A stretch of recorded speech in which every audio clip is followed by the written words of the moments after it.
नमस्कार. Ignite अकॅडमीच्या online प्लॅटफॉर्मवर तुम्हा सगळ्यांचं स्वागत. येणाऱ्या तलाठी भरतीच्या अनुषंगानं आपण तलाठी भरतीची इन्फॉर्मेटिव्ह सिरीज चालू केलेली आहे. या सिरीजच्या माध्यमातून या येणाऱ्या तलाठी भरतीसाठी सर्व बारीक बारीक मुद्द्यांवरती आपण चर्चा करत आहोत. साधारणतः पुढच्या 4 ते 5 महिन्यामध्ये तलाठी भरती सुरू होण्याची दाट शक्यता आहे. आजच्या व्हिडिओमध्ये आपण माहिती जाणून घेणार आहोत या तलाठी पदाचा फॉर्म भरताना MSCITचं सर्टिफिकेट लगेच आवश्यक आहे का. तेव्हा पुढची 3 ते 4 मिनिटं व्हिडिओ पूर्ण बघा. व्हिडिओला स्टार्ट करण्या अगोदर तलाठी भरतीची इग्नाइट अकॅडमीने ही एक रेकॉर्डेड बॅच उपलब्ध करून दिलेली आहे. या बॅचचा मागच्या तलाठी भरतीला खूप साऱ्या विद्यार्थ्यांना फायदा झालाय. येणाऱ्या तलाठी भरतीला तुम्हाला सुद्धा खूप चांगला फायदा या बॅचचा होईल. या बॅचमध्ये PDF स्वरूपात नोट्स आहेत, टेस्ट सिरीज आहेत, डाऊट क्लिअरिंग सेशन आहे आणि 1 वर्षापर्यंत कितीही वेळा बॅच पाहण्याची सुविधा आहे. इग्नाइट अकॅडमीचे ऍप्लिकेशन डाउनलोड करून तुम्ही ही बॅच जॉईन करा. विद्यार्थी मित्रांनो, कालच्याच वृत्तपत्रामध्ये अर्थात पुढील वृत्तपत्रामध्ये ही बातमी आलेली आहे. यामध्ये तलाठ्याची 2477 पदं ही सध्या राज्यामध्ये रिक्त आहेत अशा स्वरूपाची ही बातमी आहे. आणि या रिक्त पदांमुळे नागरिकांची दैनंदिन कामं होत नाहीयेत, शेतकऱ्यांच्या कामांमध्ये अडथळा निर्माण होतोय. तेव्हा लवकरात लवकर ही पदं भरण्यात यावी अशा अनुषंगाने ही मागणी आहे.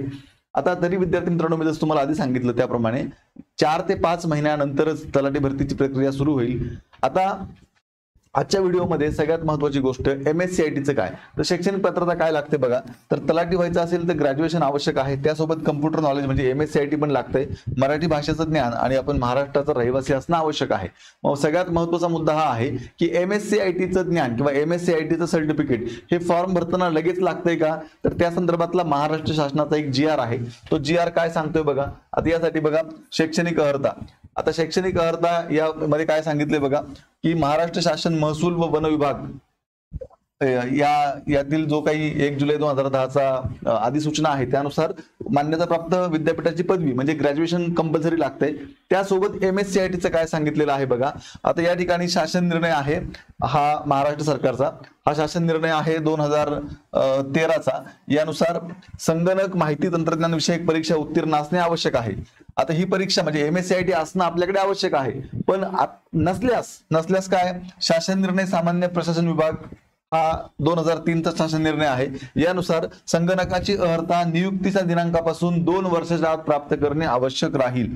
याचा अर्थ स्पष्टपणे असा होतोय या महाराष्ट्र सरकारच्या GR नुसार फॉर्म भरताना MSCIT तुमच्याकडे लगेच नसेल तरी चालतं. सिलेक्शन झाल्यानंतर 2 वर्षाच्या आत MSCIT कंप्लीट करून आपल्याला ते सर्टिफिकेट सबमिट करायचं आहे. त्यामुळे विद्यार्थी मित्रांनो, आता MSCITचं फारसं टेन्शन घेऊ नका. सिलेक्शन नंतर 2 वर्षाच्या आत दिलं तरी चालतं. पण विद्यार्थी मित्रांनो, अजूनही तलाठी पदाची परीक्षा व्हायला किंवा हे सगळे फॉर्म सुटायला 4 ते 5 महिन्यांचा कालावधी आहे. आता तुमच्याकडे जर वेळ असेल तर MSCIT करून ठेवा, कारण आता जवळजवळ सगळ्याच एक्झामला MSCIT हे कंपल्सरी केलेलं आहे. त्यामुळे नंतर करण्यापेक्षा आता करून टाका, त्याचा नक्की फायदाच तुम्हाला होईल. पण आता नसेल तरी काळजी करू नका. फॉर्म भरताना MSCIT नसेल तरी चालतं, 2 वर्षांनी सबमिट केलं तरी चालणार आहे. विद्यार्थी मित्रांनो, ही एक महत्त्वाची अपडेट देण्यासाठी आजचा हा व्हिडिओ होता. आता पुन्हा एकदा या तलाठी भरतीच्या अनुषंगानं इग्नाइट अकॅडमीनं एक रेकॉर्डेड बॅच उपलब्ध केलेली आहे. या बॅचचा नक्कीच तुम्हाला फायदा होईल. इग्नाइट अकॅडमीचे ऍप्लिकेशन डाउनलोड करून ही बॅच जॉईन करा.